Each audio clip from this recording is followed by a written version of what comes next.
Hello, my name is Bernard Height, and I want to talk to you about some success that happened to me. A great story. It was a high point in my life. Look, I happen to be, in addition to being a husband and a father and in working in ministry, I get the opportunity to work in sales, in government sales. So I'm actually a capture leader that worked for a contractor, and out of that, I was able to win.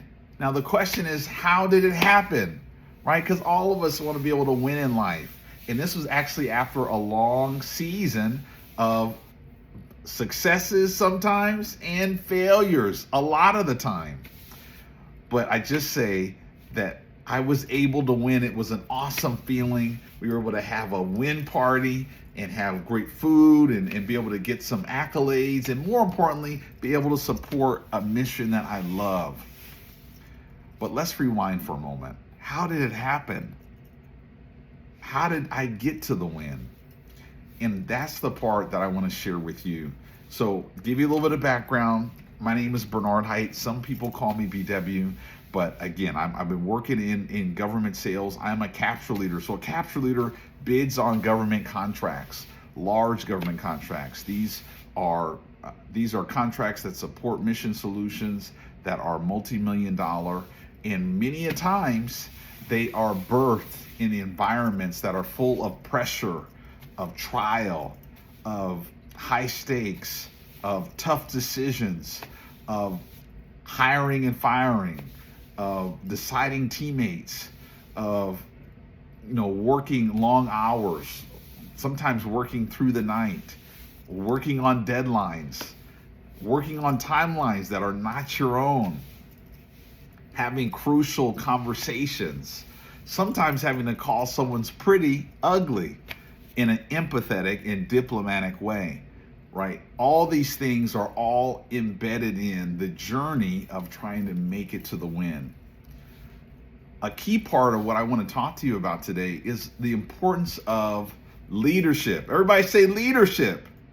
We've got to be better leaders if we want to be able to recognize great outcomes and be able to make it to the win. So going back to this story, the RFP was released. That's the start of this process, and we're reviewing it, and then that's when the fun and the trials all started.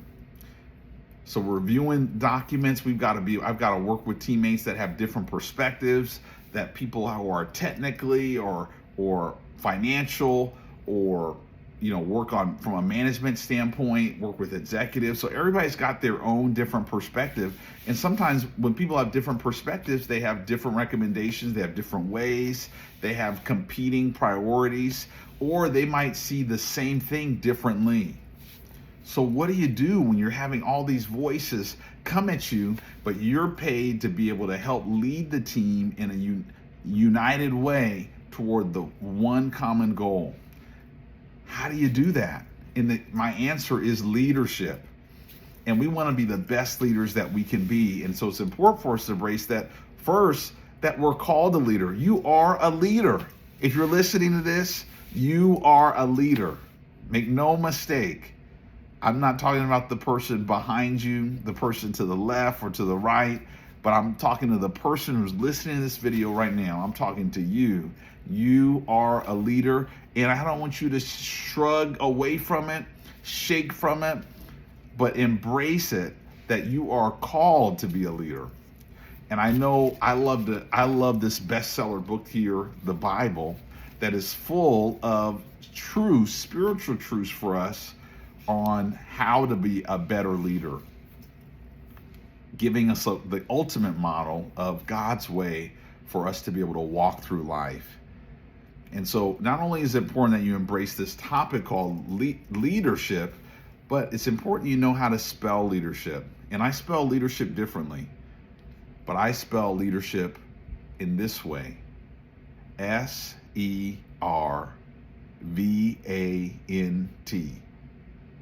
I'm going to say it again, see if you catch it. SERVANT,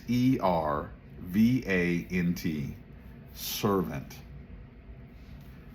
Leadership is about service and being a servant.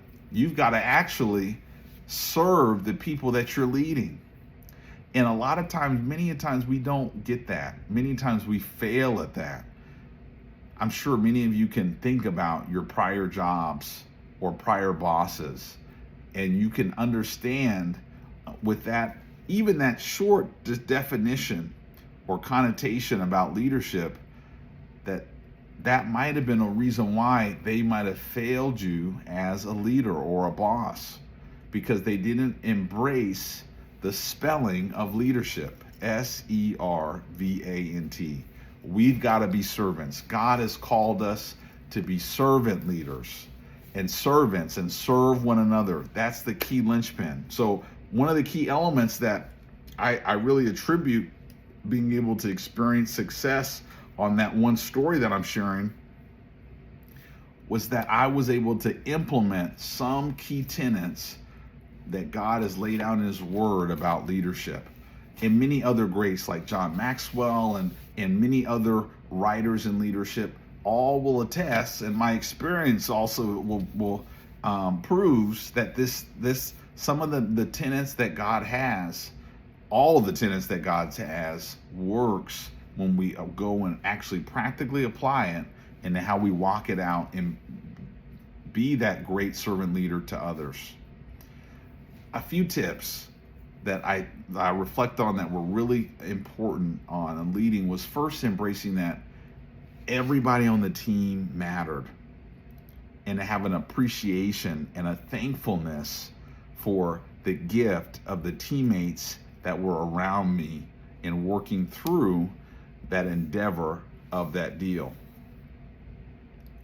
I used to come in and I would thank even the person who was sweeping the floors for what they were doing and bringing and enabling for my team to be able to come in and work late nights and be in the room and do some things. But just embracing that some people who are in the room and following on your teams, they don't have to be, and they don't have to listen to you, and they really don't have to be there. It's a decision, but they decide to stick with you and be on that team. And I think that we need to be, as leaders, we need to have an appreciation for one another. So that's one key element, trying to make sure to have an appreciation and be able to audibly share us from a genuine spirit of thankfulness that I appreciate their contributions, appreciate their perspectives, appreciate their thoughts and ideas and work, right? So that was, I think, the key element. Sometimes we got to be thankful. Be thankful for the people that you're blessed to be able to work with. Then secondly, another key element that really came out was that you're going to face trials and tribulations. Shocker. Look, a lot of people are like, what are you talking about, Bernard? Trial and tribulation. If I know God and I've got this, I'm not going to face anything. You better strap up. You're going in for a rude awakening. Life is lifing, right? You're going to deal with some hard times, some things that are not going to go right and not going to go your way, and people that are going to act up or show out or have some hard feedback or be critical, right, to the way that you're maneuvering through the team. But what happens when that happens? And I think in James 1, it talks about count it all joy when you face trials and tribulations, because it's an opportunity for your faith to grow in perseverance. And really all that's really saying at its core is that we are going to face trials and tribulations. So don't worry, you will be tested. It's not about matter of if, it's a matter of when. And when we are facing that trial, it's important for us to be able to go to God and talk to him and seek guidance and operate and press forward in a way that's aligned to his precepts, and not give in to the world or go the world's way, not think of ourselves of high and mighty because of title or because of the position of leadership, but rather embrace a servant mindset, right? A mindset and a posture that's pointing to God, and be able to lead in an empathetic way and lead in a servant-minded way. We got to be servant leaders. So a small vignette at the end of the day was able to win a big contract. And yeah, it's great. It's great to win. And it was a great big dollar deal. Yeah, it was great. But more importantly, for you, how can we get you to win? How can you be better? And so that's what excites me. I'm excited about it. And I can't wait for you to be able to share what is that future thing that you're trying to have success at, or trying to win, or trying to get over or through. Maybe it might be an obstacle or trial. Whatever it is, we can do it through God and who strengthens us. And it's important when you got to go God's way, but you got to have a relationship with him. So in closing, I want to make sure you got a relationship with God, and trust that in Romans 10:9, that if you confess with your mouth that Jesus Christ is Lord and believe that God raised him from the dead, then you're saved, right? So you got salvation, right? And then you've got the Word of God. Get yourself a Bible, right? ESV or King James, right? And trust it. Know that within the pages of this book, you can build an intimate relationship with God. You can believe in Jesus, see him, see a model of a great servant leader, and you can take from that reading practical steps, practical applications that can help you maneuver through today's trials and tribulations so you can reach tomorrow's victories and mountain points.